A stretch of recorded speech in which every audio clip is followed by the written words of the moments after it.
Pronto. Tem um setup ali. Danilo está nos ajudando aqui também. Danilo do lado do Papo Precisa de Mim, Cloud BR, Cloud Girls, tudo que é meetup aí a gente faz. Esse meetup, a gente tem o apoio aí do Google Campus como local, a gente tem o apoio da Rivendell, que vai alimentar a gente de pizza. Na verdade, eu vim por causa da pizza, né? Mas tudo bem. Nesse meetup, a gente conseguiu trazer 2 palestrantes de expressão aí, o Bruno Pereira, que vai falar aí de transformação digital, o Fernando I, que eu acho que muitos conhecem, que vai falar de blameless, de sininho, blameless, Jingle Bell. Danilo, suas considerações. Olá, pessoal, boa noite. Queria só agradecer a presença de vocês nesse meetup, agradecer aqui ao convite do Cristiano, o pessoal da Rivendell que está organizando este evento. Dizer que são todos muito bem-vindos. Se tiverem alguma reclamação, a culpa é do Cristiano aí, então... Isso é certeza. E a expectativa nossa hoje é a melhor possível. Então, fica aqui mais uma vez o... Você é até um mineiro para o meetup, veio direto e veio de longe, não é Belo Horizonte não aqui, não, veio lá do mato mesmo. Agradecer o nosso amigo Lucas aí, nosso apoiador do Papo Precisa de Mim, sempre nos apoiando. E vamos começar com o Bruno Pereira. Bruno Pereira é o CEO da Rivendell. É o Gandalf lá, né? O cara que faz tudo. Pereira, se apresente e o show é seu. Obrigado, pessoal. Como o Cristiano falou, é um prazer receber vocês aqui para conversar um pouco sobre tecnologia e, nesse contexto, um pouco de negócios também, como que a gente tem visto as empresas trabalhando nesse cenário, né? O que a gente vai falar hoje é um tema que a gente tem encontrado bastante nas empresas hoje. Quase todas as empresas de algum porte no Brasil estão passando por um momento de transformação digital, muito porque a estrutura de tecnologia e arquitetura, infraestrutura não era tão boa antes, e hoje isso está se tornando um problema para o negócio, trazendo uma certa apreensão dessas empresas de terem startups e novos concorrentes roubando o mercado delas. Então, chega num ponto no qual ou você tem uma tecnologia boa e consegue se manter inovando e buscando sempre novos modelos de negócio, ou em algum momento alguém vai tomar o seu mercado. Então, de certa forma, é bom para a gente que olha a tecnologia, porque passa a ser algo estratégico para as empresas e não mais aquela área de suporte que o pessoal enxerga como um fornecedor das áreas de negócio e não como um parceiro. Né? Então, o que a gente vai falar hoje é sobre esse tema. A ideia é contar uma visão nossa que o que a gente tem visto. Né? Tem muitas empresas que são consultorias antigas e, sei lá, acostumadas a vender consultoria de praticamente qualquer coisa, desde desenvolvimento de software no modelo waterfall até, sei lá, consultoria de estratégica de negócios, e essas empresas têm tido uma abordagem de transformação digital que tem uma visão muito mais de chegar até o PowerPoint e o conceito, em vez de efetivamente tirar os empecilhos que as empresas vivem nisso. Já no nosso cenário, a Rivendell é uma empresa super técnica, a gente é focado em trabalhar com cloud, DevOps, cultura de automação e, de fato, resolver tecnicamente desafios que as empresas têm. Então, a nossa abordagem só faz sentido ser exatamente nesse cenário, né, de focar em, como é que eu vou dizer, promover a transformação digital das trincheiras, né, não ficar no PowerPoint, não, de fato, ficar na retórica, e sim entender por que essas empresas não conseguem inovar e não conseguem ter times de software de boa qualidade e resolver esses problemas de um jeito efetivo, sem ser, de fato, focado em vender sonhos sem conseguir entregar. Né? Então, esse é o nosso propósito hoje, né, de comentar. Primeiro, queria comentar um pouco por que as empresas têm... Acho que está dando eco aqui. Deixa eu tentar... Alô?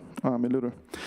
Primeiro, comentar, né, por que as empresas têm buscado esse processo de transformação digital, e uma razão clara para isso é que a gente tem visto o ciclo de vida das empresas hoje cada vez mais curtos, né? A gente vê, por exemplo, Airbnb, Facebook, várias empresas que surgiram há muito pouco tempo e já estão entre as maiores empresas de negócio do mundo, né? Você vê, por exemplo, hoje o Airbnb vale mais do que várias redes hoteleiras como Marriott, Sheraton e tudo mais. Então, se um cara que surgiu há menos de 10 anos, que não tinha nada antes, consegue ser mais valioso do que redes que são super consolidadas, provavelmente a capacidade de tecnologia e de inovação é um ponto chave para o negócio, e as empresas estão percebendo que ou elas criam esse motor de inovação dentro delas, ou elas vão provavelmente ter um risco para o negócio delas daqui a muito pouco tempo, e esses ciclos que antes eram de 40, 50 anos, agora às vezes são de 5 anos, de 6 anos, então é muito importante conseguir se manter inovando, né? E as empresas que já têm um mercado grande hoje, que são super relevantes, ou elas conseguem se manter inovando e se renovando a cada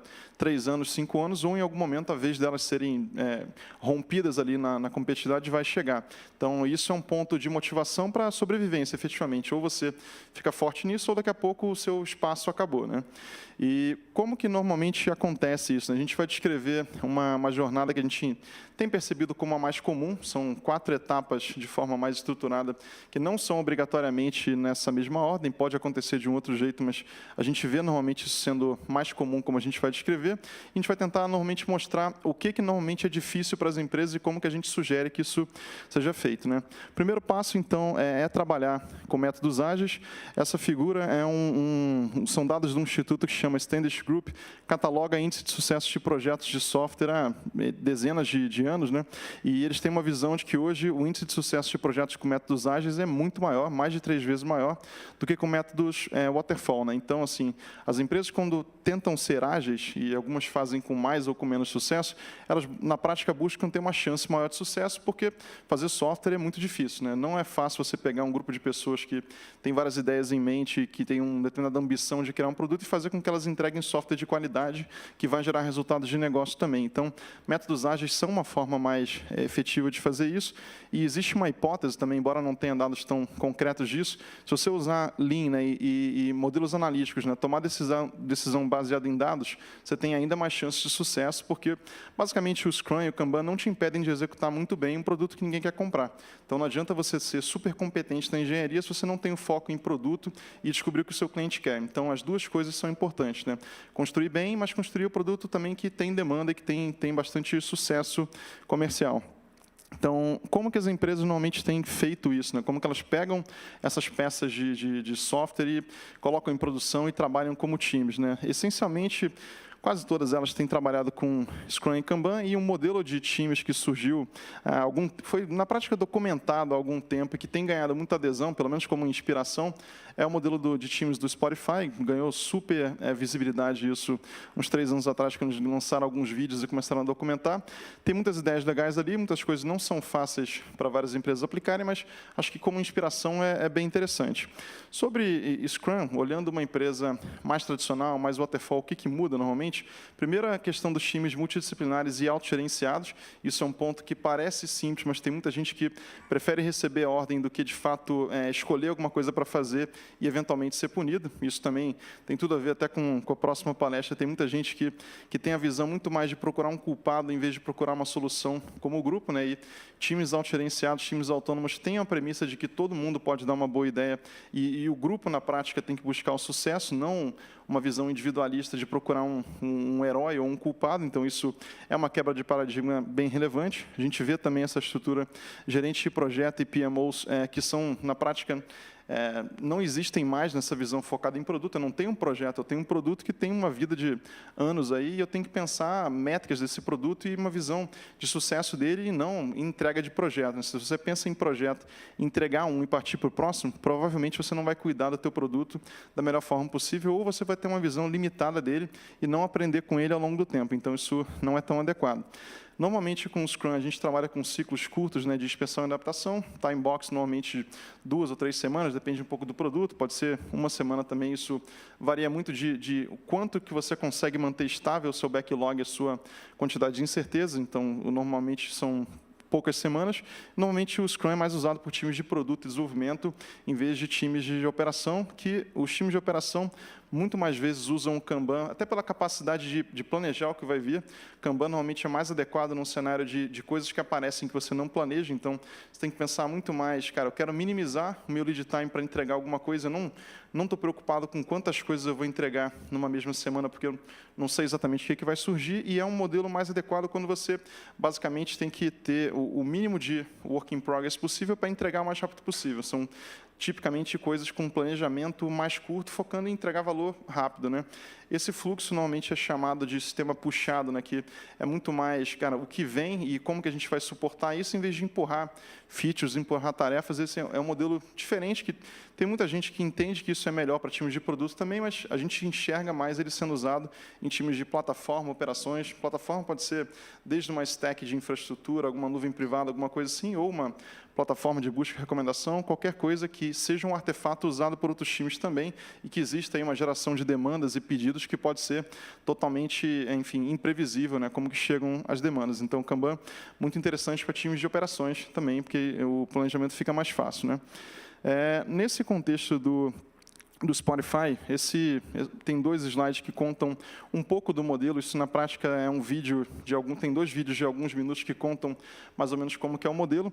Ele tem uma crença de que times autônomos, que têm todas as competências para entregar um determinado produto, são muito mais eficazes do que uma estrutura de microgestão. Isso faz muito sentido, porque se você tem especialistas num produto ali, com várias pessoas com competências complementares, a princípio, esses caras são muito mais capazes de tomar uma boa decisão sobre o teu produto do que algum cara que está numa esteira muito mais gerencial. Então, você empoderar as pessoas e trazer o máximo de contexto para elas é melhor do que você pedir tarefas e empurrar como que tem que ser feito. Então, isso faz total sentido.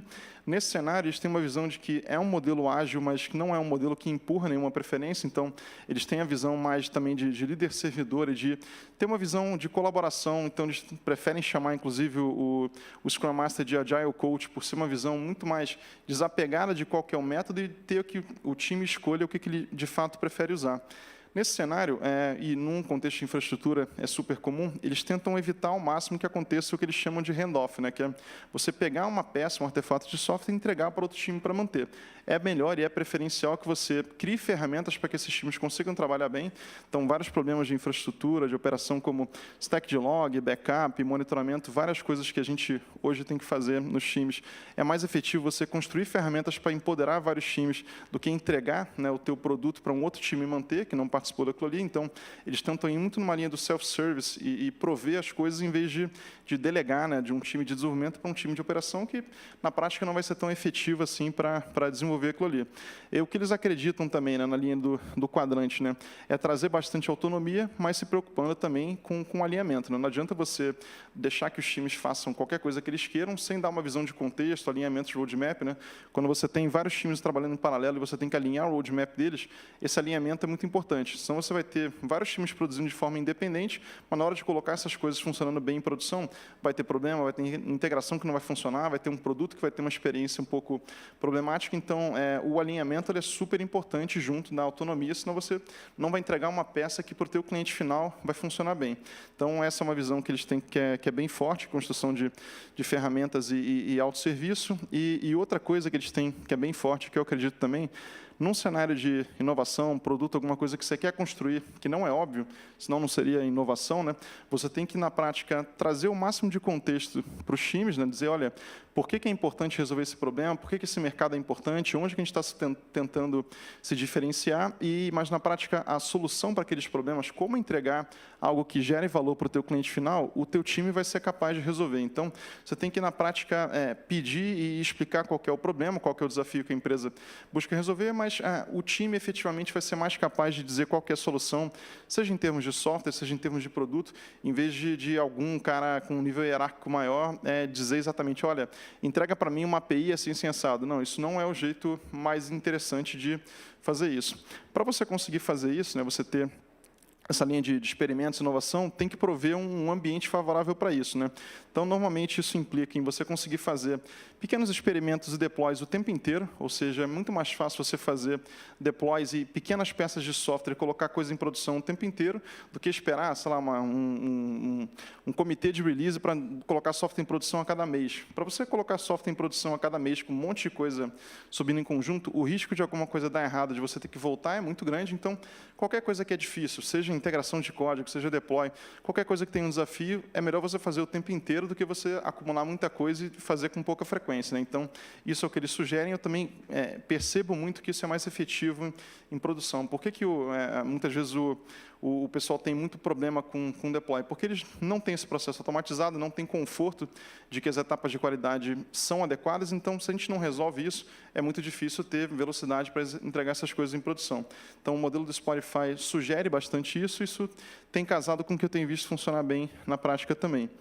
E quais são, né, nesses cenários, né, de squads autônomos e tudo mais, dificuldades que as empresas têm nesse primeiro passo, né? Primeiro, é muito difícil e, às vezes, desconfortável para um cara que está acostumado a receber ordem sempre, ir para um modelo de times autônomos e ter que prover coisas, né, ter que decidir em vez de receber ordens, é muito difícil. O pessoal até fala, né, que o livre-arbítrio, às vezes, aprisiona as pessoas. As pessoas, muitas vezes, não têm conforto em sair da caixa ali e propor alguma coisa que seja melhor. Então, isso é uma quebra de paradigma que é super relevante. Muitas vezes, as empresas não sabem também como quebrar aquela caixinha cheia de hierarquia, cheia de chefes, e transformar aquilo em squads multidisciplinares. As empresas não sabem, por exemplo, quem é o responsável por manter o negócio em produção se der um problema, em vez de buscar como que você traz empoderamento e responsabilidade para os times. Isso tem muito desafio. Isso também tem desafios técnicos, né? Se você tem uma arquitetura de software com 100 pessoas trabalhando numa única base de código, numa arquitetura totalmente acoplada, vai ser muito mais difícil você conquistar autonomia e conseguir trabalhar independentemente, né? Então, isso tem dificuldade de acordo com o teu projeto de software também, e criar esse ambiente, né, para experimentos e inovação é muito difícil. Normalmente, as empresas pensam muito mais no dia de hoje, né? Uma empresa, por exemplo, que trabalha com varejo, ela pensa muito mais nas vendas daquele dia, naquele mês, foca no número de curto prazo, em vez de pensar que ela precisa criar um ambiente favorável para inovar no médio e longo prazo. Então, isso são coisas que dificultam bastante que as empresas vão para um modelo mais autônomo, né? São tipicamente coisas, parte mindset, parte problema técnico mesmo. Bom, no segundo passo que a gente normalmente vê, né, depois que os times passaram a trabalhar de uma forma autônoma e precisam ter uma capacidade de avançar o mais rápido possível, você normalmente vê as empresas buscando e caminhar para uma cultura DevOps e o modelo que o pessoal chama de Site Reliability, né, que é você ter uma visão de como que é a saúde do teu ambiente, da tua infraestrutura, como fazer para que isso seja o melhor possível, sem gastar uma energia humana absurda para fazer isso acontecer, né? Então, isso é uma etapa que tem acontecido bastante agora. A gente tem tido muito trabalho para pegar essas estruturas que não estão funcionando tão bem e tirar essas amarras e fazer com que isso funcione. Normalmente, né, o que a gente percebe, o DevOps, né, numa casca de nós, embora tenha muita coisa técnica, né, a gente tem um foco muito mais em pessoas e cultura, né, elas têm que pensar a visão da ciclo de vida de aplicação, deploy, teste, de um jeito diferente do que elas faziam antes.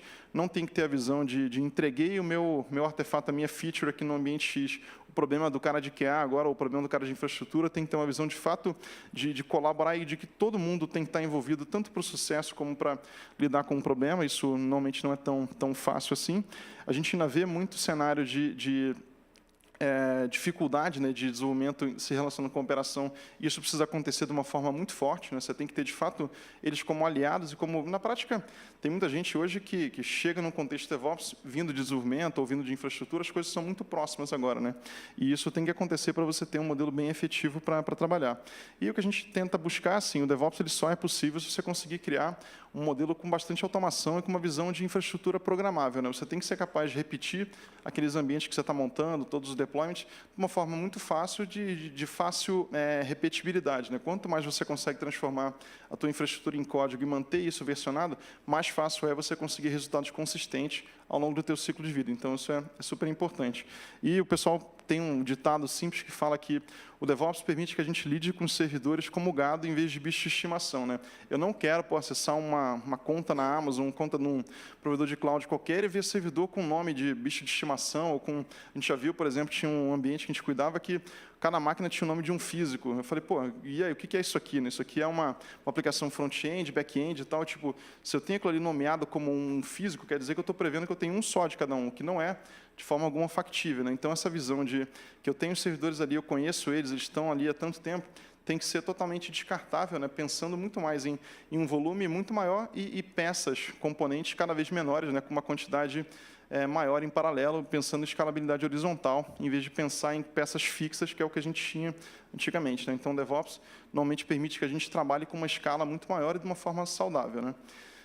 Como que a gente vê isso hoje, né? Modelo de agilidade e tudo mais. É muito difícil você ser ágil hoje fazendo deploy manual. Você vai ter uma série de pontos em que teu fluxo vai parar. Não dá para você ter gente apertando o botão o tempo inteiro que você precisar fazer alguma coisa em produção ou qualquer outro ambiente. Então, tem que ter uma visão automatizada. É muito importante a visão de código saudável também. Hoje em dia, você tem várias stacks serverless em produção. Se o teu código não estiver saudável, não vai ter nada que faça aquilo ali funcionar bem. Então, teste automatizado, qualidade de código é algo que, se você não prepara bem a tua aplicação, em algum momento você vai pagar um preço caro por isso. Então, essa visão de qualidade de código cada vez mais é importante e teste automatizado também. Outra coisa que é muito importante, né, pensar em escalabilidade e tolerância à falha. Se eu não sei como que o meu produto vai rodar em produção, como que ele vai crescer para um volume de acesso, perfil Black Friday, alguma coisa assim, como que ele volta também para um cenário mais tranquilo de acesso, eu provavelmente vou ter problema quando a minha aplicação tiver algum pico, alguma coisa que pode falhar, até porque as peças de infraestrutura, componente de software, falham o tempo inteiro, né? Você pode ter, qualquer provedor de nuvem que você tiver, qualquer peça, você vai ter dezenas de falhas por ano, no mínimo, e é melhor você assumir que isso vai falhar e projetar o que acontece quando falha, do que você assumir que, você está num Google, numa Amazon, isso nunca vai falhar. Falha com uma frequência até maior do que a gente normalmente imagina, então é melhor pensar que vai falhar e você ter um plano para lidar com isso, né? E outra coisa a gente não consegue hoje manter múltiplos microserviços, dezenas, até centenas, rodando em produção, sem ter uma forte automação naquilo ali. Não dá para lidar com, sei lá, 20, 30 aplicações em vez de 2 ou 3, sem ter uma forte camada de automação, porque você não vai ter time para ficar fazendo isso 24/7, num volume de operações infinitamente maior, né? Então, é fundamental a gente ter isso. Então, realmente, não dá para pensar em ser ágil, em ter autonomia, sem ter uma visão DevOps. Hoje em dia, é praticamente impossível você ter um produto em produção rodando sem isso, né? O que normalmente a gente sugere que as empresas façam, e a gente tenta apoiar bastante nesse processo, é que elas caminhem numa direção muito mais continuous delivery ou continuous deployment, em vez de alguma coisa focada em etapas manuais, né? Normalmente, isso implica do controle de versão, até você colocar o teu código em algum ambiente, ou em produção, ou em stage, alguma coisa assim, você poder não ter nenhuma etapa manual. Se a empresa tiver alguma política de lançamento, alguma coisa que tem que ser sincronizada com N organizações, alguma coisa assim, você quiser deixar uma última etapa de aprovação ou chaveamento manual, não tem problema, porque se você quiser colocar aquilo ali automatizado até o final, você vai conseguir. E um chaveamento, alguma coisa simples, é algo que não atrapalha o processo, né? Então, a gente sugere muito que isso seja feito e tentando fazer com que essas etapas, de fato, validem o máximo de qualidade, né? Do build, teste automatizado, tudo que você tem no teu pipeline ali de deployment, seja, de fato, um guardião ali de que, se alguma coisa der errado, você vai ficar sabendo muito antes daquilo ali ir para a produção e pegar algum cliente teu e gerar uma insatisfação, né? Então, isso é super importante. Como que a gente normalmente enxerga, né, o DevOps e os times ágeis, né? Eles têm que ter uma visão hoje, né, os DevOps, uma cultura DevOps, atuação DevOps dentro dos times. Não tem como você pedir para um ente externo ali fazer um deploy para você sem que ele tenha conhecimento profundo de causa, né? Não dá para você ter um cara sendo efetivo mantendo a tua aplicação se ele não sabe como é que é aquela arquitetura, como que são os teus componentes de infraestrutura por trás. Isso, cada vez mais, a gente tem peças mais granulares e mais componentes em vez de ter uma peça muito grande. Então, de fato, o conhecimento do histórico da aplicação e do contexto é super importante, senão o cara vai, na prática, apertar um botão sem saber exatamente o que ele está fazendo. Todo mundo acaba tendo contato com infraestrutura. Hoje em dia, a gente tem vários caras que são desenvolvedores de front-end, por exemplo. O cara a partir de um build no controle de versão, ele consegue fazer com que uma stack nova inteira de infraestrutura suba de forma automatizada e ele tem um ambiente inteiro para ele testar. Então, todo mundo passa a ter uma visão de o que tem lá do outro lado, né, da infraestrutura para testar aquela aplicação dele, para rodar. Então, acaba todo mundo tendo mais contato e podendo planejar otimizado para isso. E você tem que ter uma visão, né, de múltiplos deployments diários, né, se o teu time está testando coisas o tempo inteiro, múltiplas features desenvolvidas em paralelo, você tem que conseguir colocar código em qualquer ambiente, múltiplas vezes por dia, sem dor. Isso tem que ser um processo totalmente já confortável para todo mundo, né? Então, isso é super importante. Outra visão que a gente normalmente recomenda muito que aconteça, né, é essa visão da infraestrutura como código. Essa é uma stack de exemplo que tem, mas é basicamente a gente ser capaz de uma stack inteira que a gente vai ter de aplicação, balanceador de carga, servidor de aplicação, banco de dados, cache, qualquer coisa, ter um modelo focado em receitas que você consegue provisionar um ambiente inteiro sem ter nenhuma intervenção manual, né? E isso é muito bom, porque tira aquela visão de intervenção manual e de quem é que mexeu no ambiente. Se o teu ambiente não está funcionando bem, provisiona ele de novo, e você tem quantas vezes você quiser esse processo acontecendo. Se o teu ambiente está com qualquer incerteza que não vale a pena nem fazer troubleshooting, provisiona de novo que você vai ter algo íntegro e confiável para você. Isso é muito mais efetivo do que ficar aplicando patches manuais e uma visão totalmente ali manual de operação. Tem muita gente que consegue trabalhar hoje com uma infraestrutura imutável, já, né? Você sobe algo provisionado, automatizado, já com tudo o que precisa, não tem por que você ter uma intervenção manual com SSH, alguma coisa ali para fazer nada, se você tem confiança de que você entregou exatamente o que a tua aplicação precisa, né? Então, isso é muito mais efetivo do que troubleshooting em produção e, tipicamente, traz um SLA de disponibilidade muito melhor também na nossa experiência, né? E essa configuração também sendo legível e versionável, é muito mais fácil. Por exemplo, a gente cuida hoje de alguns ambientes que são PCI. É muito mais fácil você passar por uma auditoria e dizer, olha, o meu ambiente é provisionado exatamente desse jeito, você pode ter um log aqui de como que ele foi provisionado, tem tudo legível ali. Isso é muito mais fácil do que mostrar e garantir que ninguém acessou teu servidor ao longo dos últimos meses, dos últimos anos para fazer nada.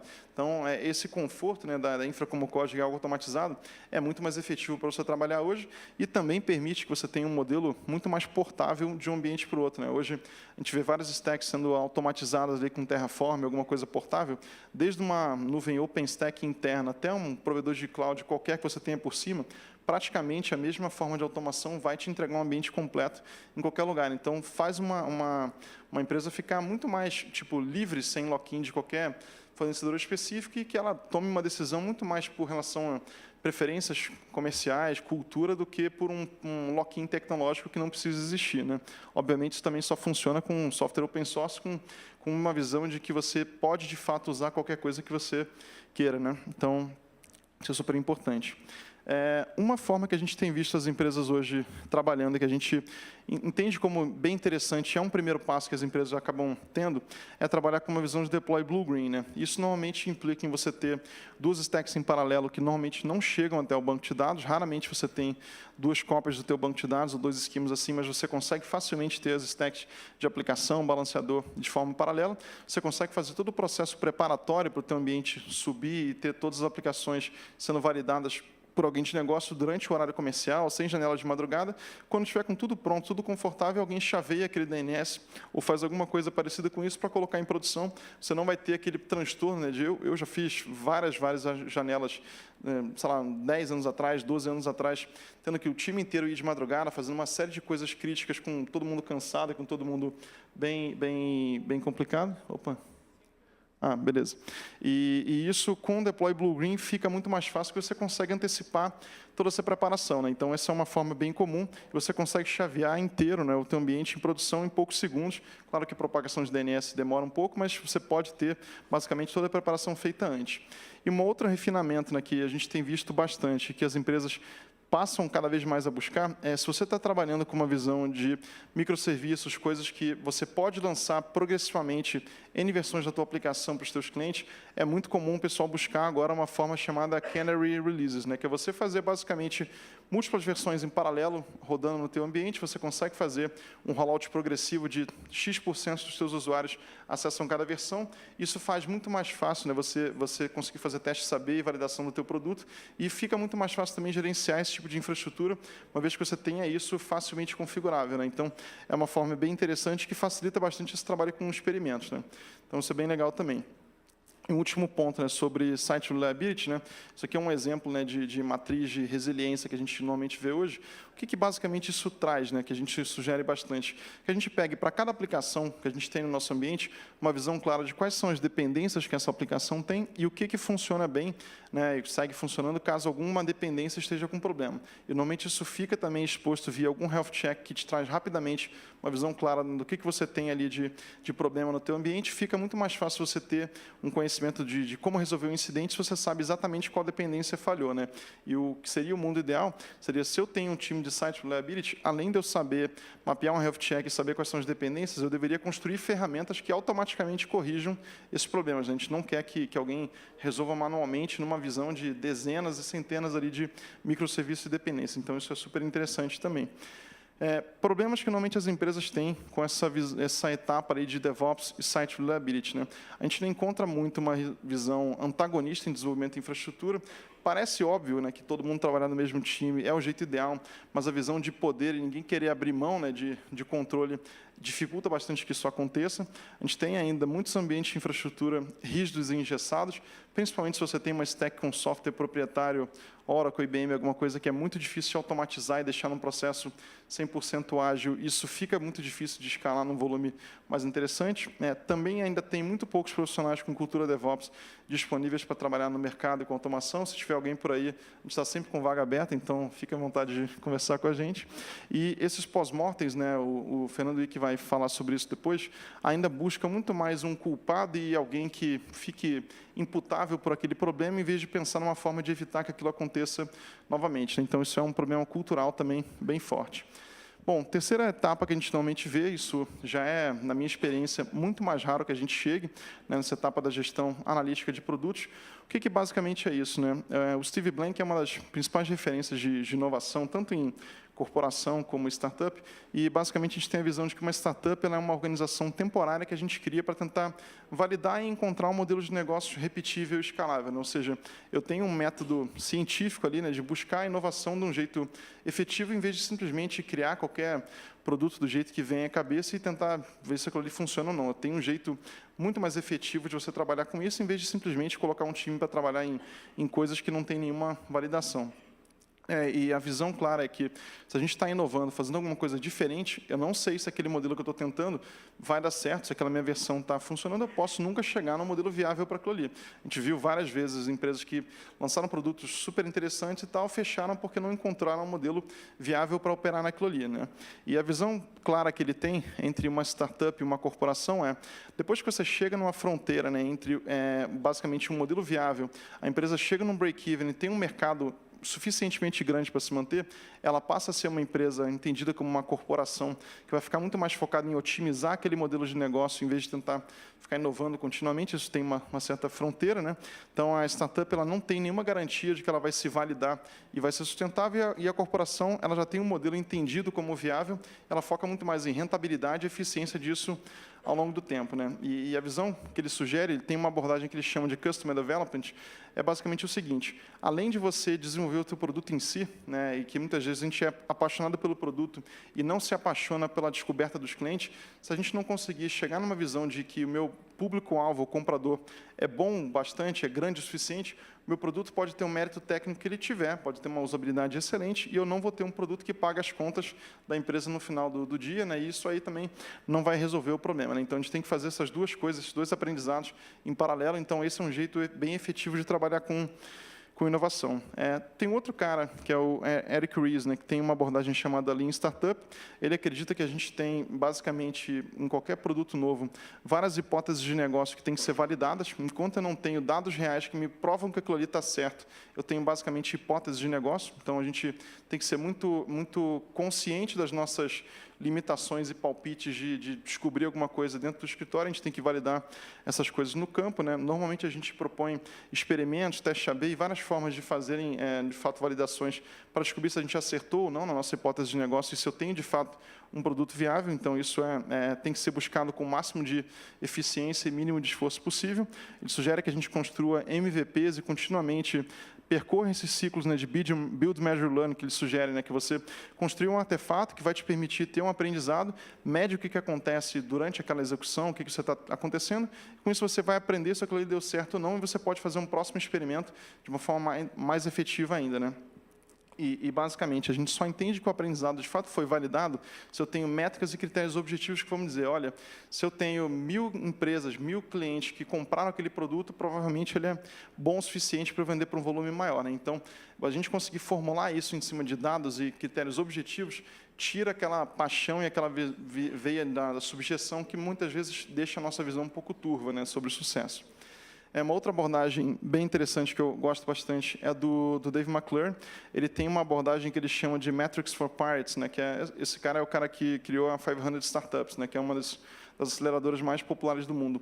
Ele tem basicamente uma visão de qual que é o funil de conversão de um determinado produto. Você tem a visão da aquisição, depois a ativação, retenção, referral e revenue, né? Em cada produto a gente tem, basicamente, no primeiro momento, um foco muito maior em adquirir clientes, em entender se aquilo ali de fato está agradando a eles. Depois que você já tem várias pessoas usando o teu produto e tendo uma visão satisfatória dele, você passa a ter a capacidade de ter indicação e referral, né, para novos clientes, você consegue ter uma base saudável. Quanto mais a empresa puder ter satisfação, retenção e que os clientes satisfeitos indiquem outros, menos você vai ter que gastar para adquirir novos clientes com Google, Facebook e outros canais pagos que normalmente não são sustentáveis no médio e longo prazo. Se você não consegue fazer com que a tua base de clientes felizes seja quem traz mais clientes para você, provavelmente você vai gastar demais com marketing e não vai ter um produto rentável lá, né? Então, isso é super importante.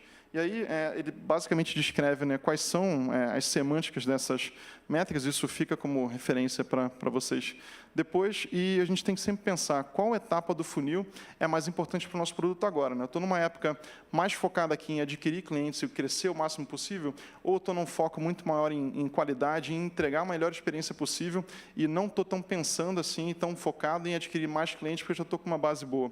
Então, essa visão vai dar um foco na estratégia e na peça de software que a gente vai construir cada vez mais precisa. A gente tem que entender exatamente para o nosso ciclo de vida em que etapa que a gente está agora para tomar boas decisões em cima disso.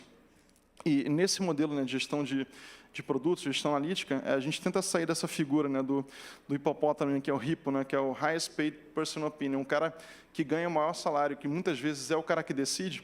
A gente tem que tirar esse cara de jogo e colocar uma cultura muito mais baseada em dados, né? Se eu tenho, basicamente, critérios objetivos e dados guiando as nossas decisões, eu não vou ter um executivo super autoritário guiando como que a gente vai trabalhar, todo mundo vai poder ter uma boa ideia e validar que ela funciona em cima de dados, né? Isso é bastante difícil, a gente tem visto muito pouco isso acontecer na prática, muito porque falta autonomia para esses caras que são gerentes de produto. Muitas vezes os caras são tiradores de pedidos de diretores, de executivos, e basicamente entregam um backlog de trabalho muito mais tático do que, de fato, pensado para o produto. Ele não tem condições de propor alguma coisa melhor do que aquilo ali. A cultura de tomada de decisão, muitas vezes, é objetiva em cima de alguém acha que aquilo ali é super legal, um cara que é super talentoso ali no design, alguma coisa assim, propõe que aquele produto tem que ser assim, em vez de pensar que tem um monte de suposições envolvidas ali, que ele tem que tentar validar aquilo ali com muito mais métricas e validação do que, de fato, sugerindo alguma coisa que ele entende que é legal, né? Tem vários cenários até de empresas grandes e tal, que tem uma estrutura muito engessada, que não consegue nem ter métricas confiáveis. Se você não consegue medir o que você está fazendo, dificilmente você vai saber se aquilo ali funcionou ou não. Então, isso é um problema hoje. Tem muitas empresas que não conseguem medir o que elas estão fazendo, ficam olhando o Google Analytics e não entende nada, porque na prática não está nem com uma visão clara de onde que estão acontecendo as coisas, e também faltam profissionais experientes para fazer isso, né? Não é fácil você encontrar um bom gerente de produto, um bom cara ali para guiar o seu produto em cima de uma hipótese, de um modelo de inovação que vai ser super difícil de atingir, né? Não é fácil você inovar, não é fácil você lançar um produto que vai ter um sucesso bom no mercado, né? Então, isso é super difícil. A última etapa, e que normalmente isso é super difícil mesmo, como que você faz com que aquele teu modelo, né, de gestão analítica de produtos, cultura DevOps, times ágeis, consegue fazer com que uma empresa inteira, com 500 pessoas, 1.000 pessoas, 5.000 pessoas, passe a tomar decisão guiada por dados e não em coisas que são, enfim, decisões manuais ali que não são escaláveis, né? Isso normalmente tem uma forma de fazer que passa por você ter essa visão analítica sendo pervasiva na empresa, né? Você criar uma forma de tomada de decisão que todo mundo concorda qual que é o jeito, né? Normalmente isso envolve uma abordagem que o pessoal tem chamado, né, de Data Analytics, que basicamente é a gente ser capaz de extrair conhecimento a partir dos dados. Eu tenho que ter uma forma de aprender qual que é um bom perfil de cliente para mim, em cima de atributos e métricas tangíveis. Eu tenho que saber exatamente qual que é o perfil desse cliente, o quanto que ele gera para mim de receita, onde que eu busco mais perfis como esse aqui, numa linha de aquisição em cima de Google, Facebook e tudo mais. Então, se a gente consegue personificar algum perfil de cliente, alguma coisa que funciona bem para a gente, em cima de métricas e atributos, isso faz com que a gente consiga perseguir mais e mais em escala esse perfil. Então, é muito bom tomar decisão guiada por dados, né? Normalmente, nesse contexto de Data Analytics, né, a visão que a gente vê do cientista de dados ou alguma coisa muito matemática trabalhando com métricas de negócio, eles usam na prática essas análises estatísticas e machine learning para tomar, na prática, um aprendizado efetivo sobre o que aconteceu no passado e conseguir fazer análises preditivas adequadas para frente, né? Ou seja, eu conseguir saber o quanto que eu vou ter de demanda para um produto que eu estou vendendo, saber exatamente quanto que eu posso cobrar por um produto, uma passagem aérea, um pacote de turismo, alguma coisa que eu queira vender, quanto que eu posso cobrar e eu vou ter o melhor resultado possível. Isso não é trivial de fazer com uma planilha Excel ou com alguma coisa artesanal na mão. A gente tem que fazer alguma coisa que seja mais escalável em produção, né? Então, isso é efetivo. O pessoal, muitas vezes, chama isso, né, e classifica isso como Big Data, mas a verdade é que, se você fizer uma boa análise, tomar decisão guiada por dados, muitas vezes o Small Data já resolve muito problema. Só de pensar analítico guiado por dados, às vezes, numa visão Excel, num volume de dados super pequeno, você já consegue caminhar para um jeito mais interessante de trabalhar. Então, isso é efetivo. E a gente precisa trabalhar, de fato, com o que se chama de Big Data, né, quando a gente tem um volume, uma velocidade de dados muito grande, né? O Big Data, de fato, tem a ver com a velocidade e uma capacidade que não é trivial de suportar. E premissa que a gente tem para trabalhar com isso, né, com Data Science, com uma visão mais analítica, né? A gente tem que conseguir ter os problemas e objetivos bem definidos. Não adianta eu ficar analisando dados e fazendo estatística sem saber o que eu quero fazer com aqueles dados. Isso não chega em resultados bons. A gente, com isso, precisa definir os objetivos e resultados, né, em cima de métricas acionáveis, ou seja, uma métrica que me inspira uma decisão. Eu não quero ter uma métrica que é bonitinha para eu ver como page view num site, num blog, se eu não tomo nenhuma decisão em cima disso. Eu quero tomar decisão acima de um critério que, se o número for A, eu quero fazer uma coisa, se o número for B, eu quero fazer outra. Isso é uma métrica de qualidade para a gente guiar o produto, né? E a nossa capacidade de coletar dados e fazer esse processo analítico tem que ser sem comprometer a experiência do usuário, né? Não adianta eu ter o meu e-commerce lá traqueando tudo que o usuário está fazendo e o cara não conseguir fazer uma transação porque o site capotou. Isso também não vai chegar num resultado efetivo, né? Então, isso tem que ser feito com cuidado. E isso normalmente faz essa junção, né? Expertise matemática com propósito de negócio. Eu tenho que saber bem quais problemas merecem ser resolvidos e o que demanda um modelo matemático avançado, alguma coisa assim, e o que basicamente uma métrica simples vai fazer com que a gente consiga resolver.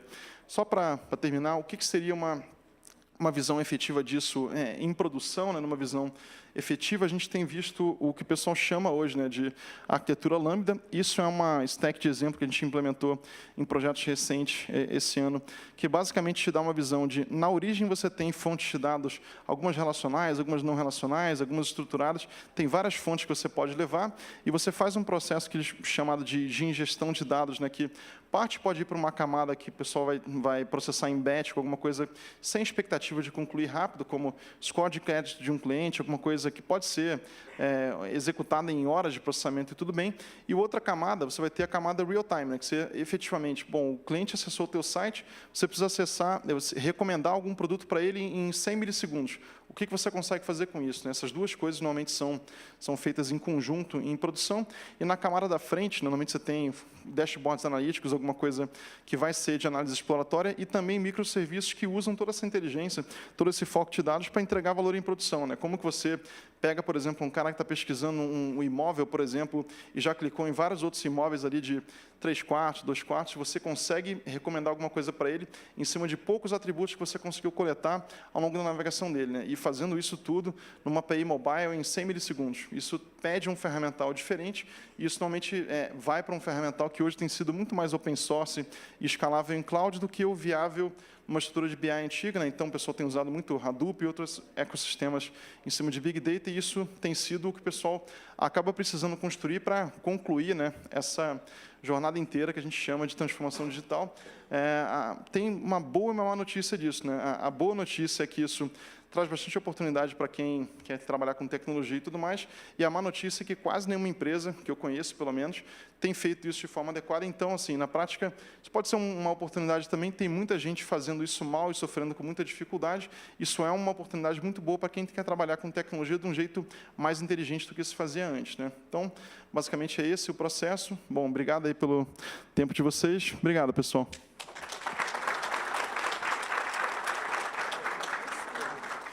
Alguém tem pergunta, alguma coisa para...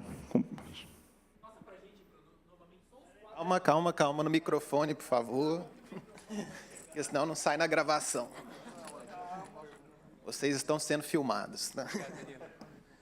Bruno, eu gostaria que você repassasse ali os 4 passos que você comentou e sobre a observação, onde você enxerga hoje que o Brasil está nesse roadmap de evolução tecnológica com relação à absorção desses conhecimentos. Tá.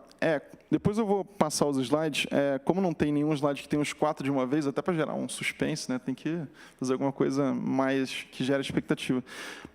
Basicamente, o que a gente entende como primeiro passo é trabalhar com times ágeis e multidisciplinares, né, squads autônomas. Segundo, seria trabalhar com cultura DevOps e visão de site reliability. Depois, seria trabalhar com gestão analítica de produtos, que basicamente é trabalhar times de produtos tomando decisão por dados. E o quarto passo, que é o passo mais data analytics avançado, é escalar, de fato, essa cultura de dados na organização, que envolve um ferramental e distribuição desse conhecimento e para todo mundo, né? Não adianta você ter um time de 5, 10 pessoas que conhecem tudo da empresa se 1000 pessoas que estão em volta tomam decisões com péssimos critérios o tempo inteiro, né? Isso é super importante. Não são esses 4 aí, mas depois eu deixo isso disponível também. A minha experiência até agora, assim, eu tenho trabalhado com esses 4 passos há algum tempo, né? Na prática, com Ágil, com DevOps há mais tempo, essa visão de Data Analytics é um pouco mais recente. Hoje eu diria que, no Brasil, as empresas com uma cara mais digital, né? Startups e empresas que estão criando produtos novos, quase todas já nascem com uma visão de time autônomo e cultura DevOps de um jeito legal. Algumas já vão com uma visão de gestão analítica de produtos de um jeito legal, e já a visão de Data Analytics, né? de trabalhar com stack de dados, tomar decisão guiada por dados. Quase todo mundo que eu conheço já montou um time de dados, está tendo algum aprendizado em produção. Agora, realmente, experiência, resultados para contar, são pouquíssimos que eu conheço. Então, eu vejo muita gente hoje, sei lá, Data Analytics em 2017 o que Cloud era em 2012, mais ou menos. Tem muita gente já fazendo em algum grau, mas com maturidade, sabendo tomar decisões direito, pouquíssima gente já tem. É a minha percepção agora, pelo menos. Mais alguma pergunta? Última pergunta. Alguma? Não? Bom, então, fica aqui o nosso muito obrigado pelo... Obrigado, pessoal. Muitíssimo obrigado aí, Bruno. Pessoal, nós vamos fazer uma pausa aí, acho que uma meia hora, né, para a pizza. E aí nós retornamos já para a segunda palestra do Fernando, tá? Então, vamos dar uma paradinha agora. Detalhe, comam como se não houvesse amanhã, que tem muita pizza. Tipo, esse é seu último dia, seu último pedido foi pizza. Então, por favor. Obrigado.